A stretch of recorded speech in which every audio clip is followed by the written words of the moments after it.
বিসমিল্লাহির রহমানির রহিম। সেদিন ছিল মঙ্গলবার, 1920 সালের 17 মার্চ। রাত 8টার দিকে মা সায়রা খাতুনের কুল আলোকিত করে এসেছিল এক উজ্জ্বল নক্ষত্র। ছোটবেলায় খোকা নামে পরিচিত সেই শিশুটি পরবর্তী সময়ে হয়ে ওঠে নির্যাতিত নিপীড়িত বাঙালির মুক্তির দিশারি।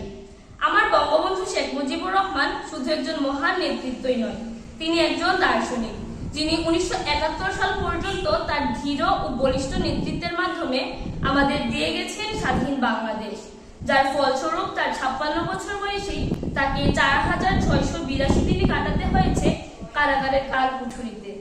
কিন্তু হায় দুর্ভাগ্য, আমাদের ধরে রাখতে পারিনি আমরা আমার বঙ্গবন্ধুকে। 1975 সালের 15ই আগস্ট কিছু ঘাতক সেনার হাতে আমার বঙ্গবন্ধু সপরিবারে নিহত হন। আজ আমাকে কেউ বাংলাদেশের গতি সম্পর্কে জিজ্ঞাসা করলে আমি আমার বুক পকেট থেকে 10 টাকার নোট বের করে তাকে বঙ্গবন্ধুর ছবি দেখিয়ে বলতে পারি, দেখো এই আমার বাংলাদেশ। জয় বাংলা, জয় বঙ্গবন্ধু। ধন্যবাদ সবাইকে।